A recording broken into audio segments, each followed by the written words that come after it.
you can't prove majority of votes. I tell you what's going on. You're probably not seeing as much of it here as we're seeing on the west side. They spent $1 million beating him in the last month over there on radio and TV. It's been very ugly. They've attacked everything from my Italian heritage to my dog so far. This is only about the middle of July, and so when they figure out that my Alaska Native part is probably having club at baby seals by the time this thing comes. I don't like puppies or something. It's ridiculous, but it's gone so over the top. They spent $1 million doing this so far. $1 million. And it's actually has an effect on the campaign, the numbers. It has. She's come down from 48 to 45. They've gone from 43 to 45. Yeah. So she spends a couple million more. I might not have to spend anybody. And that's very interesting when you're the incumbent governor, and all you can do is go beat up on a guy that used to be in the state senate. You have nothing about a vision for the future, nothing about what you've done for us in the past. And this is the campaign. But we're going to talk about the future, and that's what we're going to talk about. And so we've had some response radio ads that have been basically acknowledging how desperate she is, and just taking the high road, and that's what we're going to see from our campaign. And I'll tell you though, this has been remarkable what's going on. One thing, the number one question I get everywhere I go is if you do this, if you win again, is the same thing going to happen again? Felons, dead people, all that sort of stuff.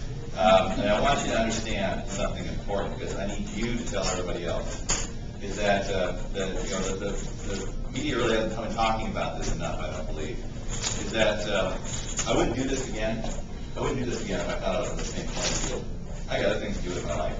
I would not do this again. I wouldn't bring my wife and my 4 kids back on the same playing field. So things would change for the better. So, I'm a glass half full kind of guy. What positive things came from that 2004 debacle?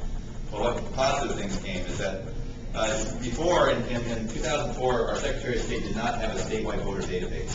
Every county kept their individual voter files in all 39 counties individually. No one had a clue what was going on the other side of the county lines.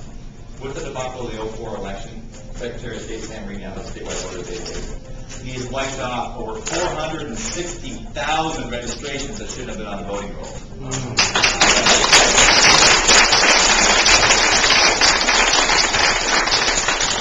460,000 people that registered twice, felons and dead people are no longer in the roll. That's a good thing. But 460,000 fewer ballots floating around. That's a good thing.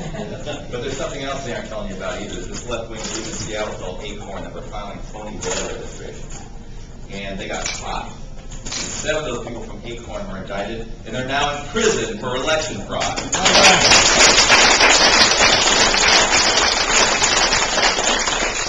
Cheaters know the price to pay. That's a good thing, too. I think that's very positive. There's no way I do this again. There really is no way I do this again. And the system isn't perfect, but it's a lot better than it was before. So anybody that tells you the vote doesn't count, that's nonsense. You got to get your aunt who thinks the vote doesn't count. You got to get her to vote. Get your 18-year-old ready to vote. Get them to vote. It's so important. And let me tell you one final piece here, too, because oftentimes when I come east of the mountains, I give the let's get the Seattle chip off our shoulder speech. And I think you know what I mean. Oh, there are too many of them. Oh, it's too big.